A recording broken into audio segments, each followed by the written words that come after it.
கர்த்தருடைய பரிசுத்த நாமத்திற்கு மகிமை உண்டாகட்டும். ஆண்டவரும் போதகருமாகிய இயேசு கிறிஸ்துவினுடைய இணையற்ற நாமத்தினாலே உங்கள் யாவருக்கும் என்னுடைய அன்பின் வாழ்த்துதல்களை தெரிவித்துக் கொள்கிறேன். 2 சாமுவேல் 20ஆம் அதிகாரம் 1ஆம் வசனம். 2 சாமுவேல் 20ஆம் அதிகாரம் 1ஆம் வசனம். அப்பொழுது பென்யமீன் மனுஷனான பிக்ரியின் குமாரனாகிய சேபா என்னும் பேருள்ள பேலியாளின் மனுஷன் ஒருவன் தற்செயலாய் அங்கே இருந்தான். அவன் எக்காலம் ஊதி, எங்களுக்கு தாவீதினிடத்தில் பங்கும் இல்லை, ஈசாயின் குமாரனிடத்தில் எங்களுக்கு சுதந்திரமும் இல்லை,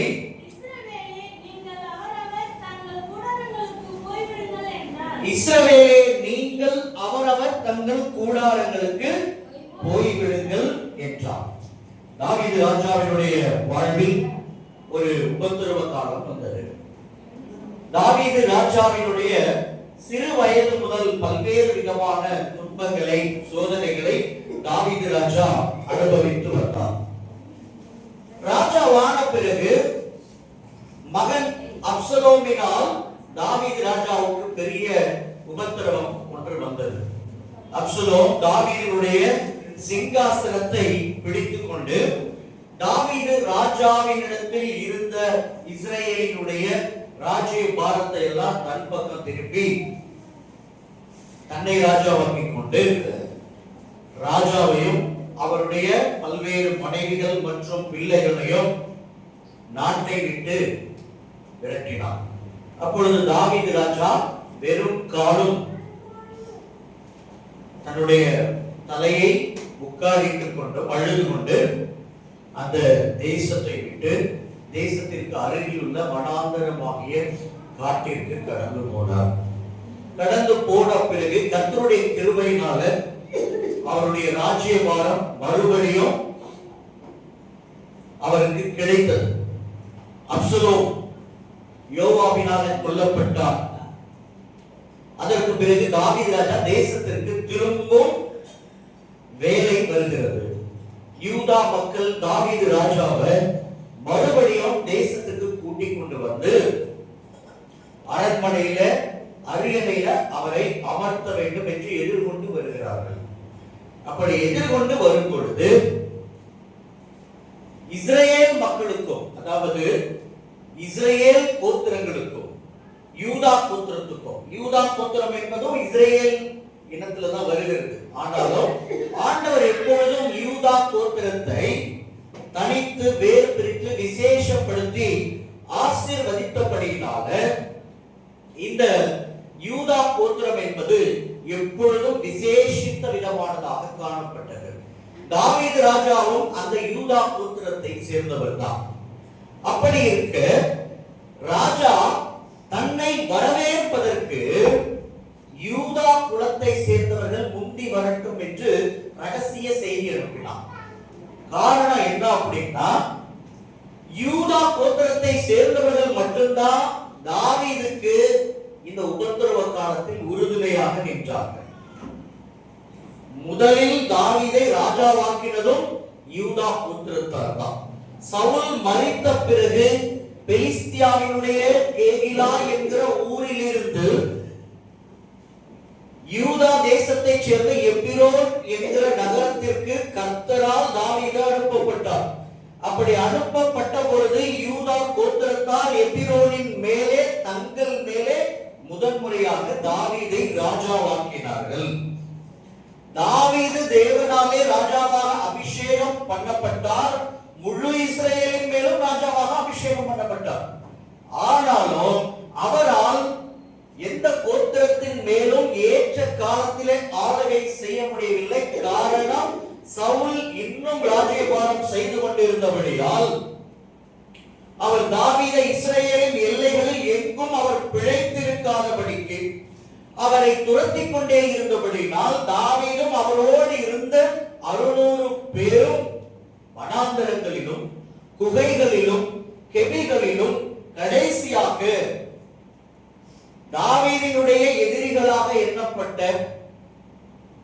இஸ்ரேலின் மிகப்பெரிய எதிரிகளாக அந்த காலத்தில் கருதப்பட்ட பெலிஸ்தியா தேசத்தில் போய் ஆகீஸ் என்னும் ராஜாவினிடத்தில் தஞ்சமடைந்து அந்த ஆகீஸ் ராஜா கொடுத்த கேகிலா என்ற ஊரில் தாவீதும் அவரை சேர்ந்த குடும்பத்தாரும் வாழ்ந்து கொண்டிருந்தார்கள். அப்படி வாழ்ந்து கொண்டிருந்த தாவீது சவுல் மரித்த பிறகு கர்த்தரால் எபிரோனுக்கு அனுப்பப்பட்டு அங்கே வாழ்ந்து வந்த எபிரோன் என்பது யூதா கோத்திரத்தினுடைய நகரங்களுள் ஒன்று. அந்த எபிரோனில் தான் தாவீது ராஜாவாக முதன்முறையாக யூதா கோத்திரத்தாரால் ஏற்றுக்கொள்ளப்பட்டார். பிற்பாடு அப்சலோம் காலத்தில் அப்சலோம் தாவீதினுடைய அரியணையை பறித்துக் கொண்டு தன்னைத்தானே ராஜாவாக உயர்த்தி கொண்ட காலத்திலும் கூட எல்லா கோத்திரத்தாரும் தாவீதுக்கு எதிராக எழுந்து அப்சலோமை பின்பற்றி போன போது யூதா கோத்திரத்தார் மாத்திரம் தங்கள் ராஜாவாகிய தாவீதை விட்டுக் கொடுக்கவில்லை. அதனால் தாவீதுக்கு அந்த காரியம் மனதில் இருந்தது. இன்னொரு மிகப்பெரிய வருத்தமும் தாவீதுக்கு இருந்தது. அது என்னவென்றால், இஸ்ரவேலுக்காக பல்வேறு முறை தன்னுடைய ஜீவனை பணயம் வைத்து பல்வேறு யுத்தங்களை தாவீது நடத்தி இருக்கிறார். பல்வேறு யுத்தங்களில் பெலிஸ்தியரிடமிருந்து, மோவாபியரிடமிருந்து, அம்மோனியரிடமிருந்து, சுற்றி இருக்கிற எல்லா தேசங்களை சேர்ந்தவர்களிடமிருந்தும் கவனிங்க. அப்போ தாவீதுக்கு மிகப்பெரிய வருத்தம், இந்த ஜனங்களுக்காக நம்முடைய ஜீவனை எத்தனையோ முறை நாம அடகு வைத்தோம். ஆனா இந்த ஜனங்கள் ஒரு காலத்துல தன் குமாரனால் சோதனை வந்த போது தன்னை விட்டு தன்னுடைய குமாரனாகிய அப்சலோமை பின்பற்றி போனாங்க. யாரு? 11 கோத்திரத்தாரும். அதை மனதிலே தாவீது வைத்து மிகவும் வேதனை பட்டுக் கொண்டிருந்தார். அப்படி வேதனை பட்டுக் கொண்டிருந்த தாவீது தேவனுடைய கிருபையினால காப்பாற்றப்பட்டார். அப்படி காப்பாற்றப்பட்ட தாவீது இப்ப தேசத்துக்குள்ள திரும்பி வரப்போகிற தாவீத இப்போ இஸ்ரேல் மக்கள் என்ன செய்யறாங்க? அவரை எதிர்கொண்டு போய் வரவேற்கணும்னு கிளம்புறாங்க. ராஜா நம்மை சுற்றி இருக்கிற எல்லா சத்துருக்களிடமிருந்தும் நீங்களாக்கி ரட்சித்தாரு. அப்படிப்பட்ட ராஜாவை நாம் வரவேற்காமல் எவ்வளவு காலம் பிந்தி இருப்பது? வாங்க புறப்பட்டு போவோம். எப்போ? அப்சலோம் இறந்த பிறகு. அப்சலோம் உயிரோடு இருந்தப்ப என்ன பண்ணாங்க? அதே அப்சலோமின் தலைமையிலே தாவீது ராஜாவுக்கு விரோதமாய் வனாந்தரத்தில் யுத்தத்திற்கு புறப்பட்டு போனாங்க. இப்போ அப்சலோம் இறந்து போனான். நாம் பின்பற்றின, நாம் நம்பிய அப்சலோம் இறந்து போனான் என்ற உடனே தாவீதினால் இப்ப ஆபத்து வரும். ஏன்? மறுபடியும் ராஜாவாகிய தாவீது அரியணைக்கு திரும்ப போகிறார்.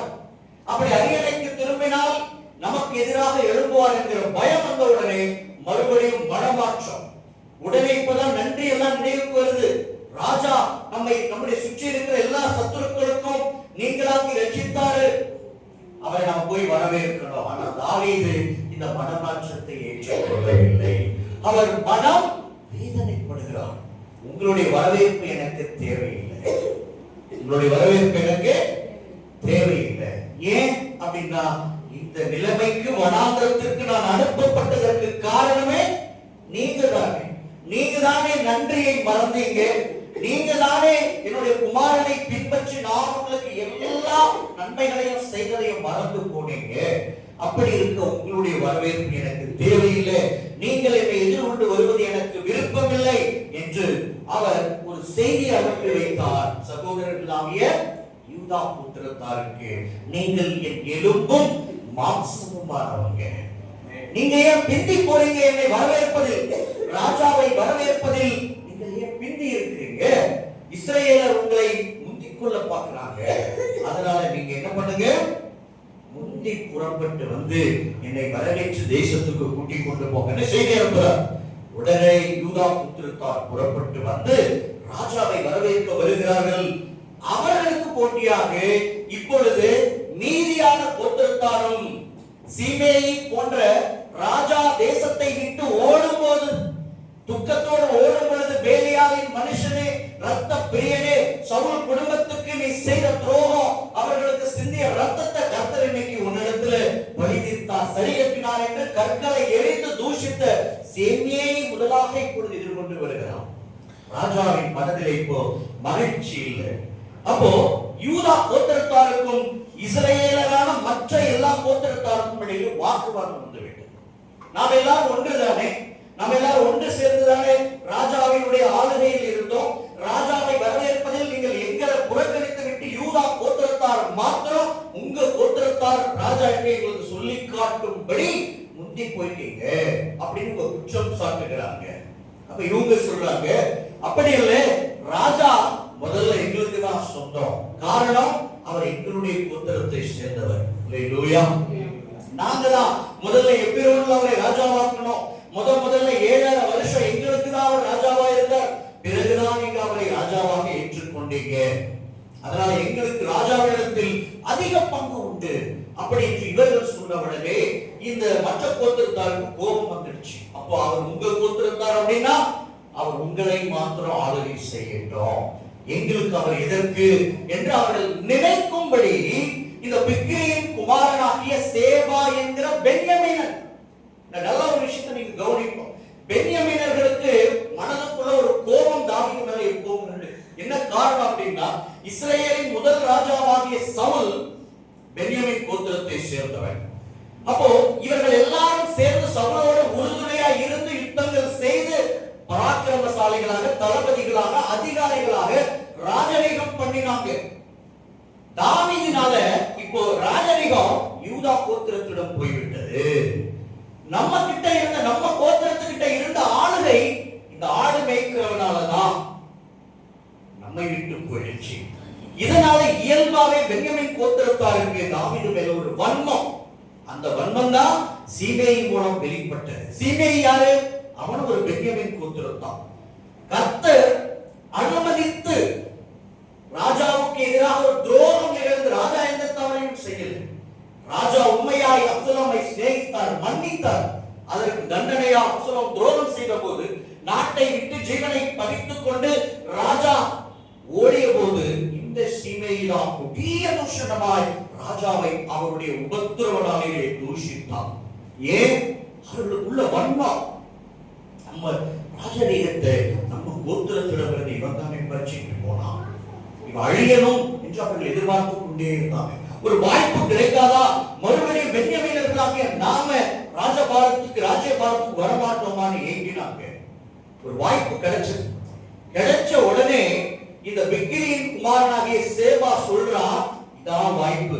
யூதா கோத்திரத்துக்கும் மற்ற இஸ்ரவேல் கோத்திரங்களுக்கும் வாக்குவாதம் நடக்குது. இதை பார்த்தவுடன் சொன்னா, இஸ்ரவேலே, நீ உன் கூடாரங்களுக்கு திரும்ப போய்விடு. தாவீதினிடத்துல நமக்கு என்ன பங்கு இருக்கு? ஈசாயின் குமாரனிடத்துல நமக்கு என்ன சொத்து இருக்கு, பாகம் இருக்கு? நாம வாங்க, நம்ம கூடாரங்களுக்கு போவோம். யூதா கோத்திரத்தார் மாத்திரம் அவனை பின்பற்றட்டும் என்று சொல்லி அவன் எக்காலம் ஊதி ஜனங்களை எல்லாம் தாவீதுக்கு எதிராக திருப்பி விடுகிறான். இப்ப ராஜ்யபாரம் மறுபடியும் கைக்கு வந்தோம். மறுபடியும் பேலியாவின் மனுஷன் அப்படின்னா பிசாசின் மகன், அவன் கேட்டின் மகன், சாத்தானுடைய ஆவியை தனக்குள்ளே உடையவன், தாவீதுக்கு விரோதமாக தன் கையை எடுக்கிறான்.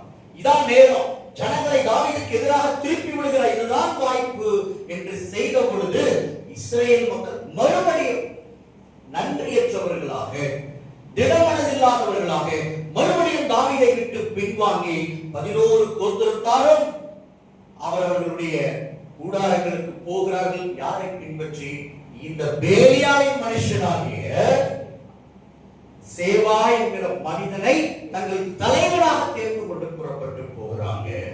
அப்போ தாவீதின் மனம் மறுபடியும் வேதனைப்படுகிறது. அப்பொழுது தாவீது ராஜா ஒரு வார்த்தையை தன்னுடைய படை தளபதியாகிய யோவாபிடத்தில் சொல்கிறார். யோவாபினுடைய சகோதரனாகிய அபிசாய். யோவாவுக்கு 2 தம்பிகள், ஒருத்தர் ஆசகேல், இன்னொருவன் அபிசாய். அதுல ஆசகேல் ஏற்கனவே அப்னேருக்கும் இந்த யோவாபினுடைய படை தளபதிகளுக்கும் இடையில நடந்த ஒரு யுத்தத்துல அந்த ஆசகேல் இறந்து போயிட்டான். அப்னேர் அவனை கொன்று போட்டான். மீதியாய் இருப்பது அபிசாய்.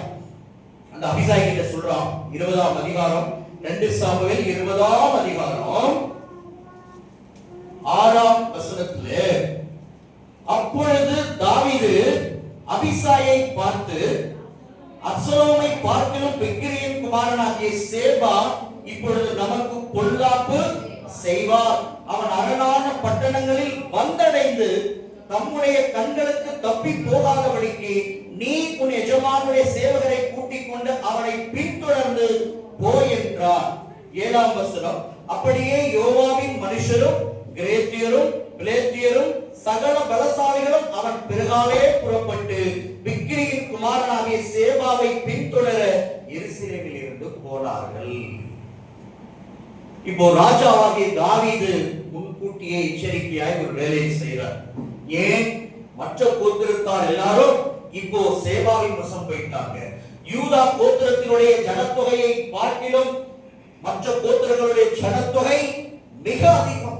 அப்ப அவர்கள் எல்லாம் எழுப்பி மறுபடியும் அப்சலோமை போல நமக்கு விரோதமாய் வந்தால் நாம் எல்லாரும் அழிந்து போவோம். அதனால தாவீதுடைய உள்மனம் சொல்லுகிறது, அப்சலோம் நமக்கு செய்த துரோகத்தை விட, தீமையை விட இந்த பிக்கிரியின் குமாரனாகிய சேவா அதிக தீமையை செய்வார். அதனால நீ உடனடியாய் உன் ஆண்டவனாகிய அண்ணனாகிய யோவாவினுடைய படை வீரரை எல்லாம் கூட்டிக் கொண்டு அவனுக்கு விரோதமாய் புறப்பட்டு போன தாவீது முந்திக் கொண்டு ஆட்களை அனுப்புகிறார். அப்படி அவர்கள் புறப்பட்டு இஸ்ரேலை சேர்ந்த ஆபேல் என்கிற ஒரு இடம், ஆபேல் என்கிற ஒரு நகரத்தை நோக்கி போகிறாங்க. ஏன்னா அந்த சேபா அங்கதான் இருக்கிறார். அப்போ 15ஆம் வசனத்துல பார்க்கிறோம், அவர்கள் போய் பெத்மாக்காவாகிய ஆபேலிலே அவனை முற்றுகை போட்டு பட்டணத்திற்கு எதிராக தெற்று வரைக்கும் கொத்தளம் போட்டார்கள். யோவாவோடு இருக்கிற ஜனங்கள் எல்லாரும் அலங்கத்தை விழப்பண்ணும்படி அழிக்க எத்தனம் பண்ணினார்கள். இப்போ பட்டணத்தை என்ன பண்ணினாங்க? நகரத்தை முற்றுகை போட்டுட்டாங்க.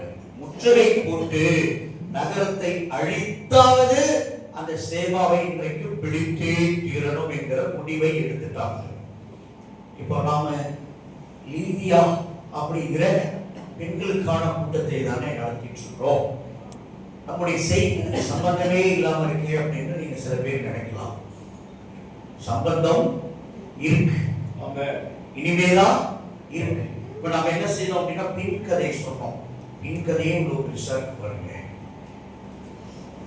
ஒரு புத்தியுள்ள ஸ்திரீ, ஆபேலை சேர்ந்த ஒரு புத்தியுள்ள ஸ்திரீ.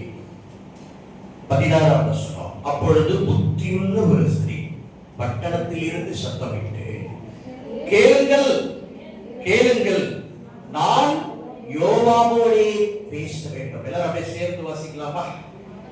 அவரை இங்கே கிட்ட வர சொல்லுங்கள் என்றால், அவன் அவளுக்கு சமீபத்தில் வந்தபோது அந்த ஸ்திரீ, நீதானா யோவா என்று கேட்டார்.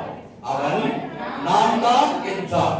அப்பொழுது அவள் அவனை பார்த்து, உமது அடியாளின் வார்த்தைகளை கேளும் என்றார். அவன் கேட்கிறேன் என்றான். அப்பொழுது அவள், பூர்வ காலத்து ஜனங்கள் ஆபேலிலே விசாரித்தால் வழக்கு தீரும் என்பார்கள். இஸ்ரவேலிலே சமாதானமும் உண்மையும் உள்ளவனாய் இருக்கையில் நீ இஸ்ரவேலிலே தாய் பட்டணமாய் இருக்கிறதை நிர்மூலமாக்க பார்க்கிறீரோ? நீ கர்த்தருடைய சுதந்திரத்தை விழுங்க வேண்டியது என்ன என்றால், அடுத்த வசனம் வாசிக்கலாம். யோவா பிரதியுத்தரமாக, விழுங்க வேண்டும், அழிக்க வேண்டும் என்கிற ஆசை எனக்கு வெகுதூரமாய் இருப்பதாக. காரியம் அப்படியல்ல. பிக்கிரியின் குமாரனாகிய சேவா என்னும் பேருள்ள எப்பிராயிம் பர்வதத்தானாய் இருக்கிற ஒரு மனுஷன் ராஜாவாகிய தாவீதுக்கு விரோதமாய் கையை ஓங்கினான். அவனை மாத்திரம் ஒப்புக் கொடுங்கள், அப்பொழுது பட்டணத்தை விட்டு போவேன் என்றான். அப்பொழுது அந்த ஸ்திரீ யோவாவை பார்த்து, இதோ அவன் தலை மதிலின் மேல் இருந்து உங்களிடத்திலே போடப்படும் என்று சொல்லி அவள் ஜனங்களிடத்தில் போய் புத்தியாய் பேசினதினால் அவர்கள் பிக்கிரியின் குமாரனாகிய சேவாவின் தலையை வெட்டி யோவா யோவாவிடத்திலே போட்டார்கள். அப்பொழுது அவன் எக்காலம் ஊதினான். அவரவர் பட்டணத்தை விட்டு கலைந்து தங்கள் கூடாரங்கள் புறப்பட்டு போனார்கள். யோவாவும் ராஜாவிடத்துக்கு போகும்படி எருசலேமுக்கு திரும்பினான். அல்லேலூயா, அல்லேலூயா. பாருங்க, ஒரு துன்மார்க்கர், ஒரு பேலியாளின் மனுஷன், ஒரு பிசாசினுடைய மகன், ராஜாவாகிய தாவீது, தேவனால் அபிஷேகம் பண்ணப்பட்ட தாசனாகிய தாவீதுக்கு எதிராக ஒரு கலகத்தை, ஒரு சதித்திட்டத்தை முன்னெடுத்த போது அதற்கு விரோதமாய் ராஜாவினுடைய கோபம் உண்டு. ராஜாவினுடைய படைத்தளபதிகளும் வீரர்களும் நகரத்தையே அழிக்க சுற்றி வளைத்த பொழுது ஒரு புத்தியுள்ள ஸ்திரீயினுடைய பேச்சு, ஒரு புத்தியுள்ள ஸ்திரீயினுடைய பேச்சு முழு நகரத்தையும் அதில் வாழ்ந்த ஆயிரக்கணக்கான மக்களையும் காப்பாற்றியது. அப்போ ஒரு பெண் நினைச்சா ஒரு பெரும் அழிவில் இருந்து ஒரு குடும்பத்தை, ஒரு தெருவை அல்லது ஒரு கிராமத்தையோ நகரத்தையோ அல்லது ஒரு தேசத்தையோ காக்க முடியும். அப்படியே அந்த படைகள் எவ்வளவு அழகா பேசுறாங்க. கேளுங்கள், கேளுங்கள், யோவாவோட நான் பேச வேண்டும். நகரத்தில் இருந்து கூப்பிடுறான், உச்சியிலிருந்து அவன் பேசின அந்த விதம் அந்த படைத்தலைவனை மனம் மாற பண்ணிற்று. ஆபேலினுடைய பெருமையை எடுத்து சொல்றான். பூர்வ காலத்து ஜனங்கள் சொல்வாங்க, ஆபேலிலே வழக்க விசாரிச்சா அது நியாயம் கிடைக்கும், அந்த வழக்கு சரியாய் தீரும்னு பேரெடுத்த ஊர் என்னுடைய ஊர். வழக்கு தீரலையா, ஆபேலுக்கு போங்க, அங்க போனீங்கன்னா வழக்கு சரியாய் தீர்க்கப்படும். இங்க இருக்கிற கோர்ட்ல எல்லாம் நம்ம போராடி பார்த்துட்டோம். கடைசியா நம்முடைய நம்பிக்கை எங்க போகும்? சென்னை உயர் நீதிமன்றத்துக்கு போகும். அங்கேயும் நம்ம வழக்கு தீரலன்னா டெல்லியில் இருக்கிற உச்ச நீதிமன்றத்துக்கு போகும். அது மாதிரி பூர்வ காலத்துல இஸ்ரேல் மக்கள் பல்வேறு நகரங்கள்ல அந்தந்த ஊர்ல மூப்பர்கள் இருப்பாங்க. அவங்களும் பஞ்சாயத்து செய்வாங்க. அப்படி எல்லா ஊர் மூப்பர்களிடத்திலும் போய் நியாயம் கேட்டும் கிடைக்காம கடைசியாய் மக்கள் ஆபேலுக்கு போவாங்க. ஆபேலுக்கு போனா நீதி கிடைக்கும், நியாயம் கிடைக்கும், தீராத வழக்குகள் கூட தீர்க்கப்படும். அப்படி இஸ்ரவேலுக்கெல்லாம் தாய் பட்டணம் எங்களுடைய பட்டணம். அப்படிப்பட்ட பட்டணத்தை, இஸ்ரவேலுக்கு ஒரு சுதந்திரத்தை, இந்த நாட்டை சேர்ந்த ஒரு நகரத்தை நீ எங்க கண்ணு முன்னாடி அழிக்கலாமா என்று அந்த பெண் அழகாய் பேசுகிறார். அதை கேட்ட உடனே யோவாவுக்கு அப்படி இல்லை, அப்படி இல்லை, அப்படி ஒரு தவறை நாங்க செய்ய வரல. பிக்ரியின் குமாரனாகிய சேபா ராஜாவாகிய தாவீதுக்கு விரோதமாய் தன் கையை ஓங்கினான். அவனுடைய தலையை மாத்திரம் கொடுங்க, நான் இங்க இருக்கிற யாருக்கும் எந்த தீங்கு செய்ய மாட்டோம், ஒரு கல்லை கூட இங்கிருந்து எடுக்க மாட்டோம். அப்ப அந்த பெண் போய் ஜனங்களிடத்துல பேசுறான். அவன் ராஜாவுக்கு விரோதமாய் தீமை செய்திருக்கிறான், கலகம் பண்ணி இருக்கிறான், அவனால நம்ம ஊரே நீங்க அழியணுமா? அது தவறுதானே. அவர் ராஜா கர்த்தரால் அபிஷேகம் பண்ணப்பட்டவராயிற்று. அவர் எவ்வளவு சோதனைகளை கடந்து இன்னைக்கு இந்த இடத்துக்கு வந்திருக்கிறார். ஏற்கனவே மகனால் அவர் துரத்தப்பட்டு, சவுலால் துரத்தப்பட்டு, பல்வேறு தீமைகளை கடந்து மறுபடியும் கர்த்தர் அவரைத்தான் நமக்கு ராஜாவாக கொடுத்திருக்கிறார். அப்படி இருக்கும்போது அவருக்கு விரோதமாய் ஒருவன் செயல் செய்தால் அவங்க கோபத்தை தானே செய்வாங்க. அப்படிப்பட்டவனால நாம எல்லாரும் அழிந்து போகணுமா? அவனுடைய தலையை நாம் கொடுத்துருவோம், அப்போ நம்முடைய நகரம் காப்பாற்றப்படும் என்று புத்தியாய் பேசுகிறார். ஜனங்கள் எல்லாம் அவருடைய பேச்சை கேட்டு அப்படியே உடன்பட்டு அவர்களே போய் தலையை வெட்டி மேலிருந்து கீழே போட்டாங்க. அப்பொழுது நகரம் காக்கப்பட்டது. அல்லேலூயா. புத்தியுள்ள ஸ்திரீ தன் வீட்டை மாத்திரமல்ல, தன் நகரத்தையும் கட்டுகிறார், தன் நகரத்தை காக்கிறார், தன் தேசத்தை காக்கிறார். பிரியமானவர்களே, ஒரு சொல், இணங்குதல் பெரிய பாவங்களை எல்லாம் அமர்த்தி போடும், மூடி போடும். ஒரு பெண் பேசுகிற ஒரு வார்த்தை ஒரு பெரும் கலகத்துக்கும் போர்க்களத்துக்கும் கூட வழிவகுக்கும். அதே பெண் பேசுகிற ஒரே ஒரு வார்த்தை போர்களையே நிறுத்தி போடும். அல்லேலூயா. இங்க பார்த்தோம், இந்த அம்மா சொன்ன ஒரு பிரதியுத்தரம், ஒரு வார்த்தை ஒரு நகரத்தை காப்பாற்றி பல்லாயிரக்கணக்கான உயிர்களை காப்பாற்றிச்சு. இன்னொரு இடத்துல பார்க்கிறோம், ஒரு பெண் பேசின ஒரு வார்த்தை ஒரு ராஜ்யத்தையே நடுங்க பண்ணிற்று. யார் அந்த பெண்? வஸ்தி. மேதிய பெர்ஷிய சாம்ராஜ்யம் எனும் மகா பெரிய சாம்ராஜ்யம். அந்த சாம்ராஜ்யத்துடைய ராஜா அகாஸ்வேரு, அவருடைய மகா ரூபவதியான மனைவி வஸ்தி. இந்த வஸ்தி பேரழகி. ராஜா தன் ராஜ்யபாரத்தின் மகிமையையும், தன்னுடைய பிரஸ்தாபங்கள், தன்னுடைய வல்லமை, தனக்கு இருக்கிற படைபலம், தன்னுடைய அரண்மனைகள், தன்னுடைய அதிகாரிகள், தன்னுடைய பொன் வெள்ளி வைரங்கள், கோமேதகம், இன்னும் என்னென்ன தன்னுடைய ராஜ்யத்துல செல்வங்கள் இருக்கோ எல்லாவற்றையும் மக்களுக்கு காண்பிக்க, தனக்கு கீழாக இருக்கிற எல்லா நாடுகளினுடைய அதிபதிகளுக்கும் பிரபுக்களுக்கும் காண்பிக்க முடிவெடுத்து 6 மாதம் காண்பித்துக் கொண்டே இருக்கிறான். அவ்வளவு திரளான ஆஸ்தி, அந்தஸ்து, செல்வம் அவனிடத்தில் காணப்பட்டது. 180 நாளும் அப்படின்னா 6 மாதங்கள் அவன் தன்னுடைய வல்லமையை, மகிமையை, ஐஸ்வர்யத்தை எல்லாவற்றையும் காண்பித்துக் கொண்டே இருக்கிறான். 180 நாட்களாகி 6 மாதங்கள் முடிந்த பிறகு அவன் எல்லா ஜனங்களுக்கும், அதிபதிகளுக்கும், பிரபுக்களுக்கும், அதிகாரிகளுக்கும், தன்னுடைய தேசாதிபதிகள் யாவருக்கும் விருந்து வைக்கிறான். அப்படியே ராஜாத்தியாகிய இந்த வஸ்தியும் தன்னை சேர்ந்த பெண்களுக்கு, கனப்பொருந்தின ஸ்திரீகளுக்கு, பிரபுக்களின் மனைவிகளுக்கு விருந்து வைக்கிறார். தன்னுடைய விருந்தில் ராஜா நன்கு திராட்சரசம் வைன் குடித்து இப்ப போதை தலைக்கேறி போயிருக்கிறார். அப்பா அவரோட இருக்கிற சில பேர் எல்லாவற்றையும் ராஜா தன்னை சேர்ந்த எல்லாருக்கும் காண்பித்து விட்டார். அவரிடத்திலே மகாரூபவதியான மனைவி உண்டு, ராணி உண்டு. அவளை பொன்முடி சூடி அவையிலே நடக்க விட்டால் ராஜாவுக்கு இன்னும் மகிமையா இருக்கும்னு சொன்னாங்க. அவன் என்ன கெட்ட புத்தியில சொன்னான்னு தெரியல. அப்படியா இந்த ராணி பார்த்தோம் பேரழகுன்னு சொல்றாங்களே, இப்படியா ராஜா கிட்ட நல்ல ஃபுல் ஷர்ட்ல இருக்கிற ராஜா எப்படி கண்ணெல்லாம் வெறித்து போயிருக்கு. இப்ப சொன்னாதான் சரி, ராஜா வர வச்சேன், இந்த அம்மாவை பார்க்கல, நம்ம ராணியை பார்க்கறது அப்ப பெரிய விஷயம் இல்லையா? ராணியை பார்க்க முடியாதான்னு எல்லாருமே பெருசா நினைப்பாங்க அந்த காலத்துல. ஒருவேளை தவறான எண்ணத்தை சொன்னாங்களோ என்னவோ, அது வேறு விஷயம்.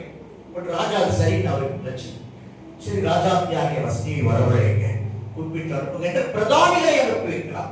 முக்கியமான மந்திரிமார்கள் போறாங்க. ராஜா அவங்களை அழைத்து வர சொன்னார். அவை கூட இருக்கிறது. பல நூறுக்கணக்கான பேர், நூற்றுக்கணக்கான பேர் ராஜாவை பார்த்துக் கொண்டிருக்கிறார்கள்.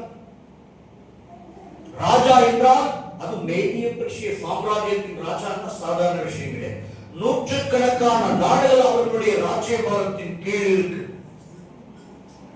வல்லமை பொருந்திய ராஜாக்கள் மேதிய பெர்ஷியன் ராஜாக்கள், அதாவது ஈரான், ஈராக், துருக்கி இந்த பகுதிகளில் இருந்து அவர்கள் ராஜ்யபாரம் பண்ணினாங்க. அப்ப இந்தியா வரைக்கும் எல்லா நாடும் அவங்க கண்ட்ரோல்ல தான் இருந்துச்சு, எகிப்தில இருந்து எல்லாமே. அப்போ இப்படி சொல்லி அனுப்பின உடனே வஸ்தி என்ன சொன்னா? வரமாட்டேன். என்ன சொன்னா? வரமாட்டேன். அப்ப அந்த சொன்ன செய்தி அப்படியே கொண்டு வந்து அவையில அந்த பிரதானிகள் அத்தனை பேருக்கு முன்னால் சொன்ன பொழுது ராஜாவுக்கு மகா அவமானமாய் போய்விட்டது.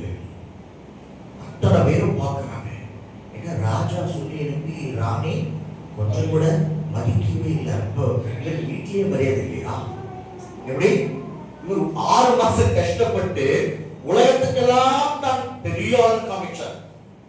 ஆனா ஒரு நாள்ல, ஒரே ஒரு நிமிஷத்துல அந்த ராணி அத்தனை மரியாதையையும் தகர்த்து போட்டுட்டான். வர முடியாது இருந்தாலும் போய் சொல்லுங்க அப்படின்ட்டு தைரியமா சொல்லி அனுப்பிட்டான். ராஜாவுக்கு மூர்க்க வெறி கொண்டான். ராஜா மூர்க்க வெறி கொண்டான். எல்லாருக்கும் முன்னால பேர்பட்ட அவமானமா போச்சு.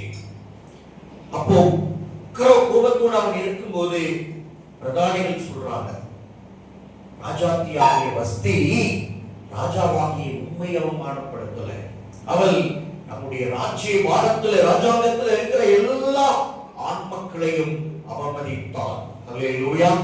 இப்போ இந்த விஷயம் எல்லாரும் மூலமா உங்க நாடுகளுக்கு எல்லாம் பரவும் போது எல்லாரும் என்ன பேசிப்பாங்க? ராஜாவுக்கு ராணி என்ன மரியாதை கொடுக்கலையா, அவர் வீட்டிலேயே மரியாதை இல்லையா, மரியாதை இல்லையா, மரியாதை இல்லைன்னு அப்பெல்லாம் நாடோடி கதைகள் வதந்திகள் பரவும், கட்டுக்கதையெல்லாம் போயிட்டே இருக்கும், காதோடு காதா போய்கொண்டே இருக்கும், காசி பேசிட்டே இருப்பாங்க. அப்போ மக்கள் ராஜாவை மதித்து வந்தவங்க இனிமே மதிக்க மாட்டாங்க. அவர் மேல பயம் வராது.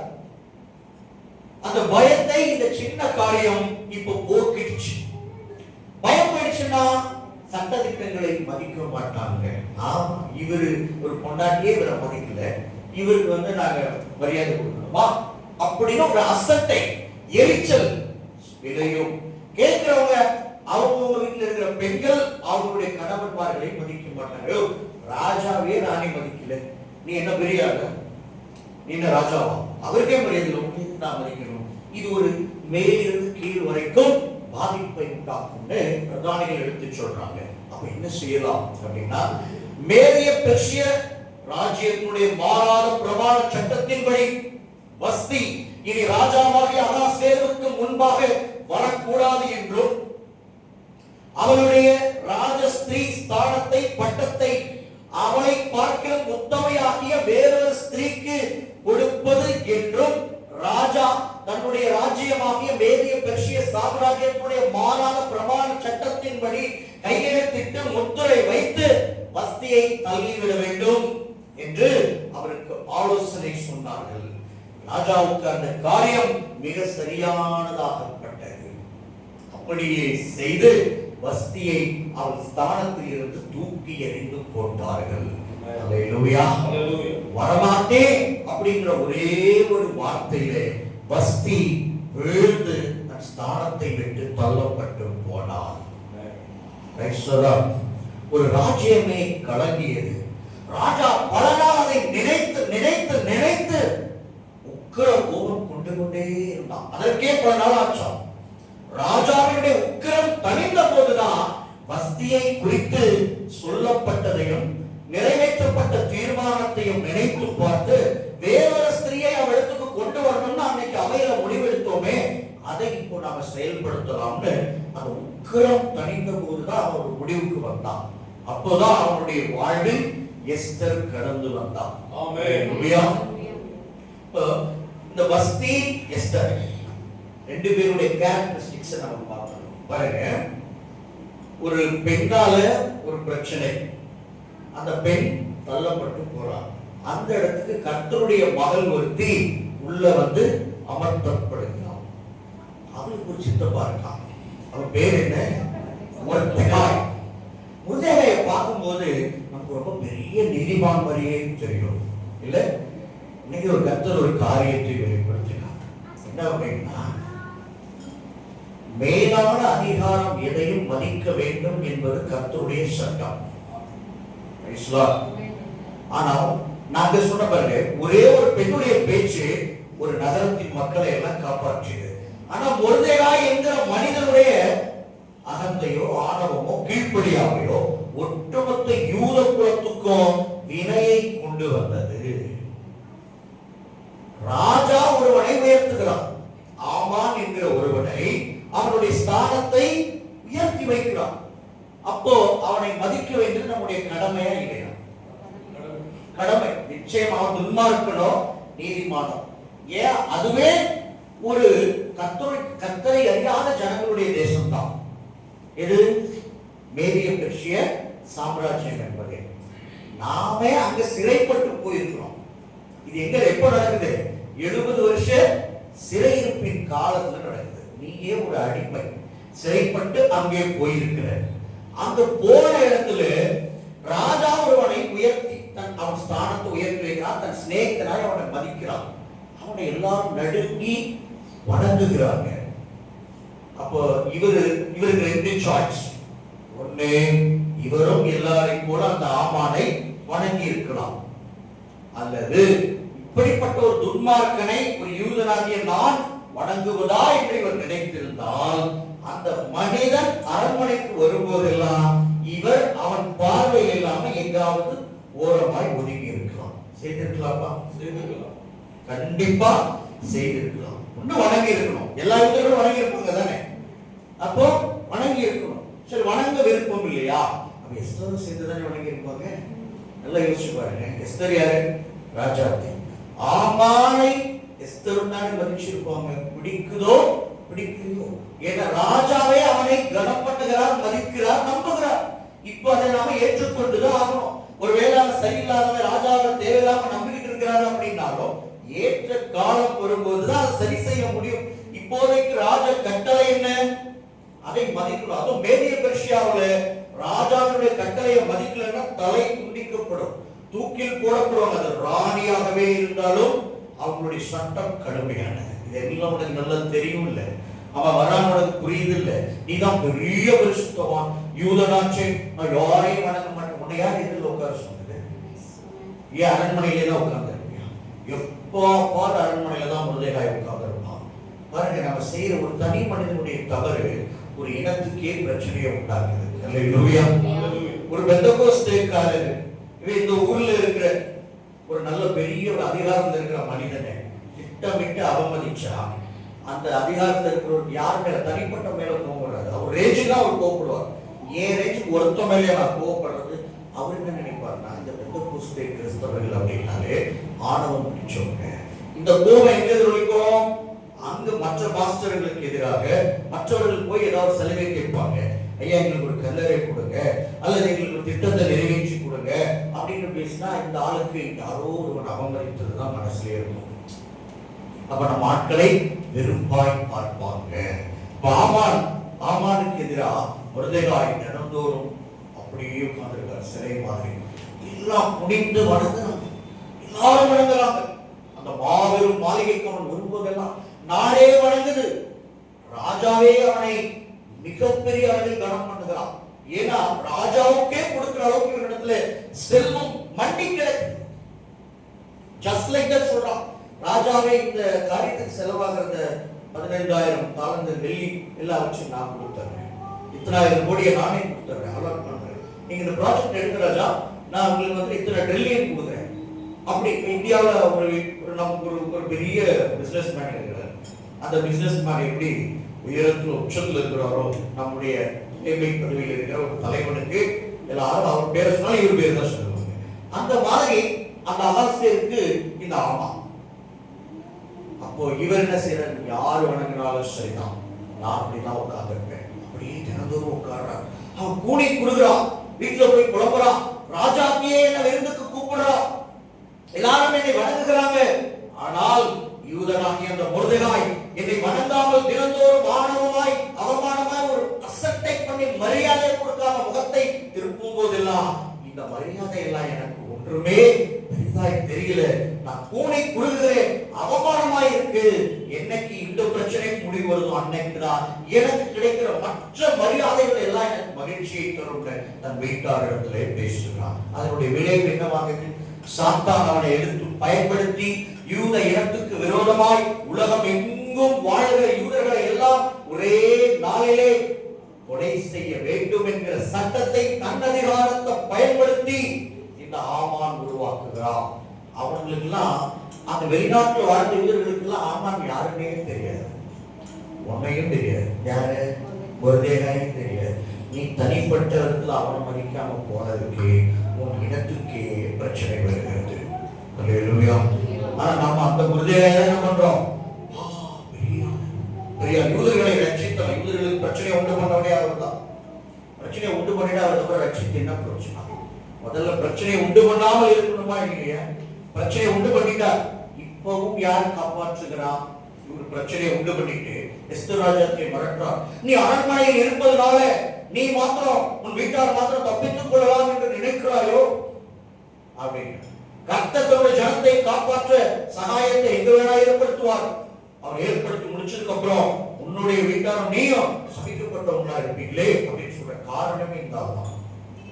அப்ப எஸ்தர் ராஜாத்தி அவங்க தன்னதிகாரத்தை பயன்படுத்தி தன் ஜீவனை பணையம் வைத்து 3 நாள் உபவாசம் பண்ணி இந்த உண்டான பிரச்சனையை எல்லாம் போய் ராஜாவுக்கு முன்னால் உபவாசத்தோடு போய் நின்று ராஜாவை விருந்துக்கு அழைத்து 3 நாள் விருந்து கொடுத்து 3ஆம் நாளிலே ஆமானை அவனுடைய சதி திட்டத்தை வெளிப்படுத்தி காலில விழுந்து அழுது மன்றாடி கெஞ்சி நானும் என் ஜனங்களும் வெள்ளாடுகளைப் போல விற்கப்பட்டோம்.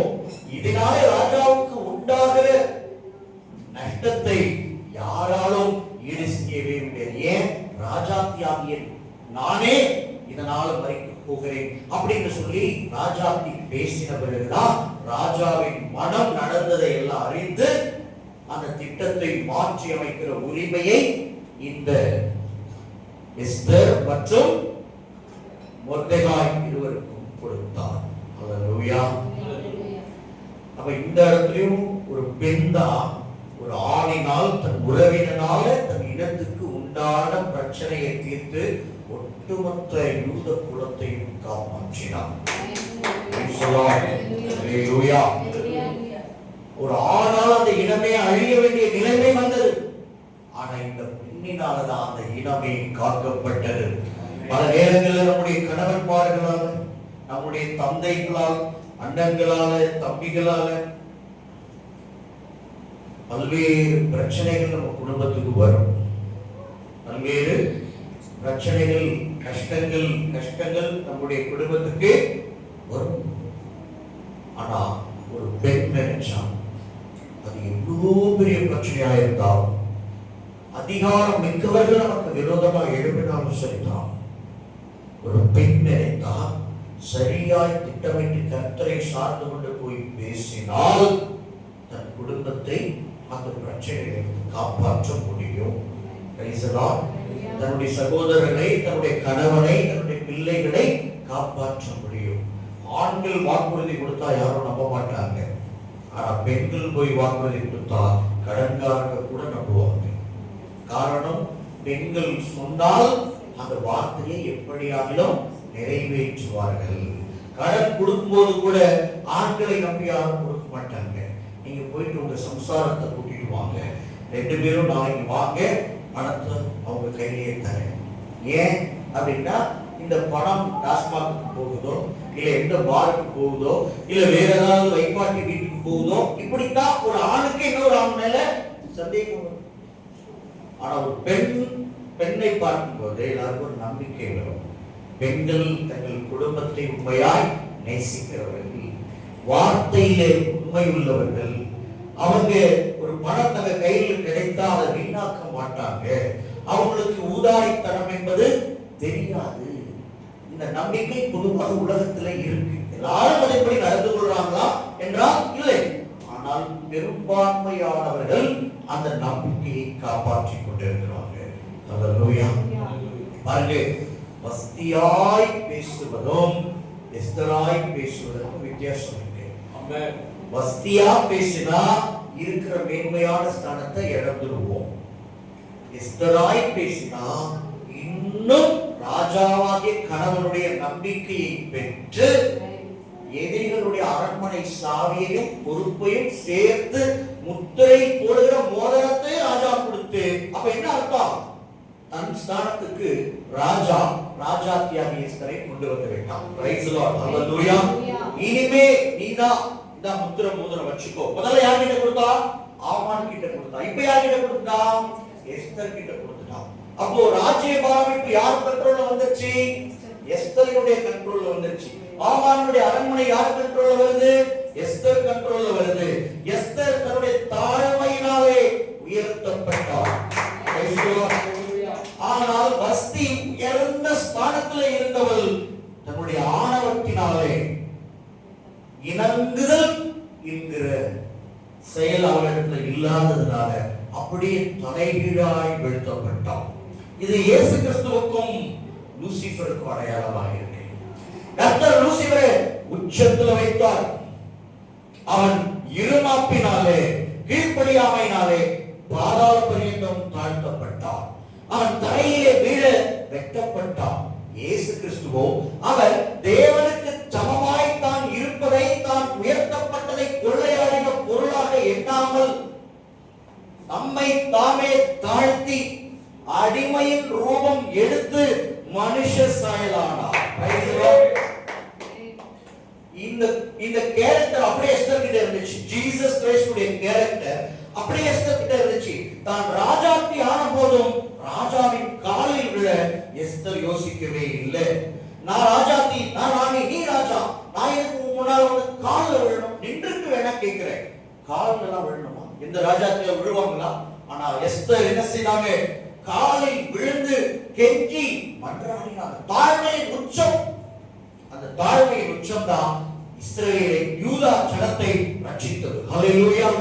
நாம தாழ்மைப்பட்டால் நம்முடைய ஜனம் காப்பாற்றப்படும். நம்முடைய அகத்தை, நம்முடைய குடும்பத்தின் வளர்ச்சிக்கு தடை. நம்முடைய தாழ்மை நம்முடைய குடும்பத்தின் வளர்ச்சிக்கு அதுதான் மூலதனம். புத்தியாய், பரிவாய், அன்பாய், தயவாய், தாழ்மையாய் பேசுற பெண்களுக்காகவே உறவினர்கள், நண்பர்கள் தான் உதவி செய்ய முன்வருவாங்க. ஆனா கணவன் நல்ல டைப்பா இருப்பாரு. ஆனா இந்த பெண்களுக்கு வாய் சரியில்லாம இருந்து எதுக்கு எடுத்தாலும் வெளுப்பெடுக்கு பேசுறது, தனக்குதான் எல்லாம் தெரியும் பேசும்போது கஷ்டத்துல இவங்க இருந்தா கூட கேட்கிறவங்களுக்கு இவங்களுக்கு எல்லாம் உதவி செய்யக்கூடாது. அப்படிதான் மனசு போகும். அப்படிதான் மனசு போகும். அப்போ புருஷனுக்கு வர வேண்டிய நன்மை இப்ப யாரால தடுக்கப்படுது?